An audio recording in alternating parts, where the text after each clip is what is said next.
o Judiciário Federal determinou a proibição da revista íntima em presídios. Segundo os magistrados, o procedimento é vexatório, inadmissível e feito para humilhar as pessoas. Em julgamento, a Suprema Corte também decidiu que as autoridades administrativas só poderão impedir essa visita ao criminoso se houver um indício robusto de que o visitante traz materiais proibidos consigo. Além disso, o Judiciário determinou que a revista íntima seja substituída pelo uso de scanner corporal, aquela esteira de raio-x e também portais detectores de metais, obrigando a União e os estados a comprarem esses equipamentos e se adaptarem às novas regras em no máximo 2 anos. Em casos excepcionais, quando a penitenciária não possui qualquer tipo de equipamento eletrônico, esses equipamentos mais modernos, a revista íntima só poderá ser feita caso o visitante concorde, aceite, autorize o procedimento. Você, Mota, a decisão do Judiciário proibindo a revista íntima em presídios, estipulando esse prazo de 2 anos para que União e estados comprem esses equipamentos, que são equipamentos modernos, caros, enfim. E aí, ainda assim, é possível realizar esse tipo de procedimento. Só que o visitante tem que aceitar. Imaginem vocês que uma ordem determinando que todas as prisões do Brasil comprem scanners ou aparelhos de raio-x não faz com que o dinheiro necessário para isso se materialize. A ordem não vai criar o dinheiro necessário para isso. Eu acho que vexatório é viver num país onde todo mundo já foi assaltado. Isso que é vexatório. É lógico que nenhuma autoridade tem direito de aplicar nenhum procedimento vexatório a ninguém. É óbvio isso. Agora, quem decide o que é e o que não é vexatório?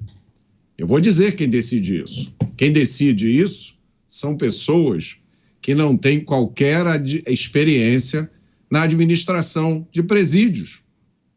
Quem decide isso são pessoas que nunca tiveram que trabalhar tomando conta de criminosos perigosos, chefes de facções, assassinos, estupradores. E, mais uma vez, é importante lembrar aquela frase do grande juiz da Suprema Corte Americana, Antonin Scalia, ou Scalia. O sujeito acha que é capaz de administrar todo o sistema prisional da Califórnia porque cursou uma faculdade de direito e é juiz? Eu sou juiz e não sei nem a pronúncia correta do meu sobrenome. A gente vai seguir trazendo as impressões em relação a esse assunto, essa decisão do Supremo Tribunal Federal íntima em presídios, uma decisão unânime do Supremo Tribunal Federal proibindo a revista íntima da maneira como era feita, porque eles trataram e analisaram um recurso que justamente analisava a validade da revista íntima em presídios. Conclusão feita, Dávila, os ministros entenderam que esse procedimento que hoje é utilizado em muitas cadeias e penitenciárias é feito de forma vexatória, que humilha as pessoas e que trata-se de um procedimento inadmissível. A partir desse entendimento, a Corte estipula um período de 24 meses, 2 anos, para que União e Estados comprem esses equipamentos para fazer o raio-x, né? Não passar por esse procedimento. Caso, nesses 2 anos, seja necessário fazer esse tipo de revista, terá de ter a presença de um profissional de saúde. O profissional de saúde é quem vai conduzir a revista íntima e a pessoa, o visitante, tem que aceitar, tem que dar o ok. Não é muito mais fácil acabar com a visita íntima? Não seria essa a decisão correta? Não tem mais visita íntima. Acabou essa história de visita íntima. Não é assim? Não é visita íntima, não, Dávila. É a visita normal. Só que para a pessoa entrar na penitenciária tem que passar por essa revista íntima, entendeu? Não é simplesmente a pessoa que vai manter relações sexuais lá dentro. Sim. Então, mas uma coisa, não devia acabar com isso? Segunda coisa, vamos agora à revista. O governo, a justiça pode tomar a decisão que ela quiser, mas ela não pode legislar ou executar. Agora ela está exigindo que os governos... De onde é que sai esse dinheiro? Ela está dizendo do orçamento? Então, ela agora quer ditar o orçamento do Estado do município, como é que tem que ser gasto em segurança pública, e tem que também passar por cima do prefeito e do governador para dizer que aquilo tem que ser executado num prazo lá de 24 meses. Mas olha só que ponto que nós estamos chegando. Nós estamos chegando num ponto que é isso? É isso que chama-se ativismo do judiciário. É ele legislar, dizer que agora é lei, vai ter que comprar equipamento. Segundo, que tem que tirar desse dinheiro, não conta de onde, mas tem que ser na execução orçamentária de todos os estados e municípios para todos os presídios do Brasil. É um negócio inacreditável o que está acontecendo. Será que nós não podemos respeitar as regras do jogo democrático? O juiz julga, quem legisla é o poder legislativo e quem executa é o poder executivo. É assim que está na Constituição. Não dá para toda hora, em todo ato, ter esse atropelamento de competência. Isso não é saudável para a democracia. O próprio judiciário, ele se autoconcede aumentos, privilégios, penduricalhos, sem falar com os donos do orçamento, que é o legislativo e o executivo, se cabe ou não na conta. Ou a gente respeita as regras do jogo, ou vira uma baderna. E é o que está acontecendo. A judicialização é exatamente isso que nós falamos, a judicialização da política. Já perdemos no voto, não conseguimos aprovar as matérias, levamos ao judiciário. Assim, ele legisla e define a política pública. Está tudo errado, Caniato. Pois é, essa revista íntima foi feita por muitos anos, né, Cristiano Beraldo? Por uma razão, não porque as pessoas que trabalham na penitenciária queriam deixar as pessoas em uma situação desagradável, constranger, humilhar. Simplesmente porque muitas das pessoas que iam visitar os detentos levavam consigo itens, né? Drogas, objetos pontiagudos, dinheiro, até celular, pasmem, celulares escondidos dentro do corpo, principalmente das mulheres. A partir daí, adotaram essa estratégia de realizar essa revista íntima, que não é agradável, óbvio que não é, ninguém está enaltecendo, defendendo, mas enquanto não há o equipamento disponível em todas as penitenciárias, vai fazer o quê? Não pode permitir a entrada desse tipo de item, né, Beraldo? Olha, Caniato, é realmente chocante como os senhores e senhora ministros ficam filosofando sobre problemas tão graves e sérios que assolam a sociedade brasileira. Eles ficam ali avaliando onde está o limite da dignidade humana, que antes de tudo o ser humano tem que ser respeitado, porque não importa se ele é um criminoso ou se ele é um santo, mas ele tem o corpo que é inviolável e outra pessoa não pode jamais, nunca, em hipótese alguma, colocá-lo numa situação vexatória. Mas e a droga que caiu ali quando a pessoa teve que se agachar? O que acontece? Qual é a consequência que tem? Não, prova que foi coletada de forma irregular, não pode usar. Então, Caniato, não tem absolutamente nenhuma conexão com a realidade das penitenciárias e prisões brasileiras, com o que passa na cabeça das pessoas que estão tomando esse tipo de decisão. Porque se estão usando os órgãos genitais para colocar dentro do ambiente carcerário celular, droga, armas e outras coisas, obviamente, essas pessoas que se prestam a esse papel têm que ser presas junto com aquele que elas estão indo visitar. Mas não, vão embora, vale a pena tentar. Essa é a mentalidade que passa pela cabeça dessas pessoas, e aí eu tenho que perguntar como é que nós vamos resolver o problema, essa pandemia de criminalidade que está destruindo o Brasil. Caniato, absolutamente todos os dias eu tenho alguém com quem eu converso que está no Brasil e que me fala, não volte para cá, não submeta seus filhos a crescerem num país como o Brasil. Todos os dias eu ouço isso de pessoas de todos os lugares.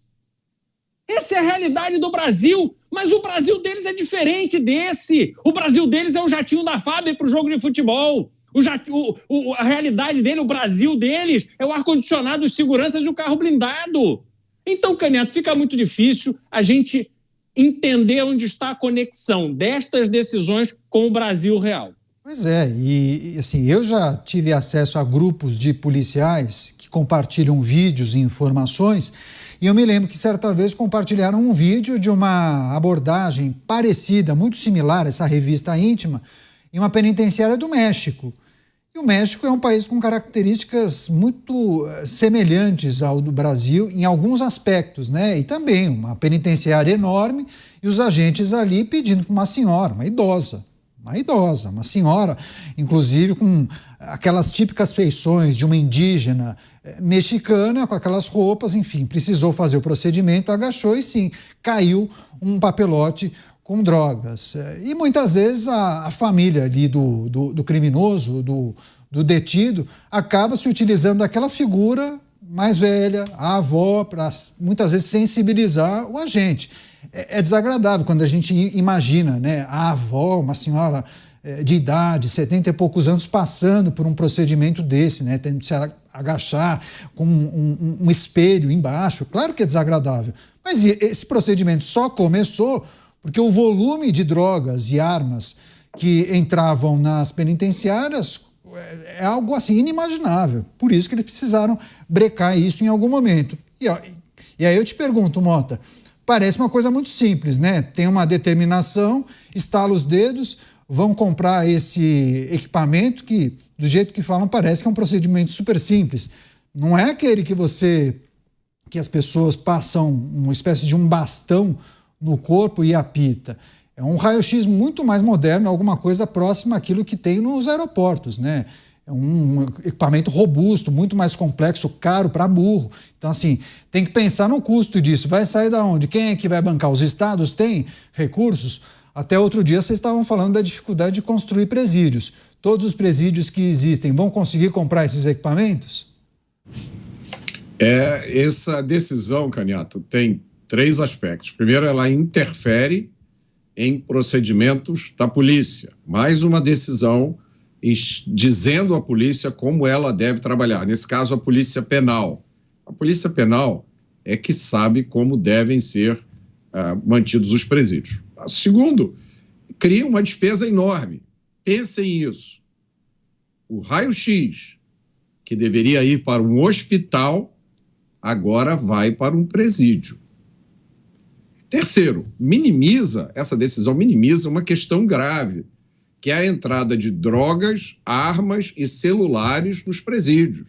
Esses celulares são usados para os chefes de facções continuarem comandando os seus negócios de dentro do presídio, inclusive ordenando a execução de pessoas. Não faz muito tempo, a gente mostrou aqui, se eu não me engano, foi num estado do norte, não me lembro se foi no Amazonas, em que um chefe de facção, pelo celular, ordenava a morte de uma pessoa que estava sendo torturada ali. Como é que você pode menosprezar isso? Como é que você pode tomar uma decisão genérica como essa? Eu acho que se a gente parar um momento para pensar, a gente vai ver que uma decisão como essa, ela não resolve nada. Porque a pessoa só vai poder ser revistada se ela quiser. É óbvio que a maioria das pessoas não vai querer ser submetida à revista. Se eu não me engano, a decisão diz que a pessoa, se recusar à revista, pode ter a sua entrada barrada. Pode. Terceiro, as autoridades prisionais podem ser responsabilizadas por eventuais abusos. Isso é a senha para que, a partir de agora, comece uma inundação acusando essas pessoas de abusos, a polícia penal. Então, é uma decisão que afeta 3 grupos de pessoas: os criminosos presos, a polícia penal e o cidadão de bem. É fácil identificar qual desses 3 grupos foi beneficiado. Pois é, a gente vai seguir acompanhando essas movimentações e qualquer novidade a gente traz aqui na programação.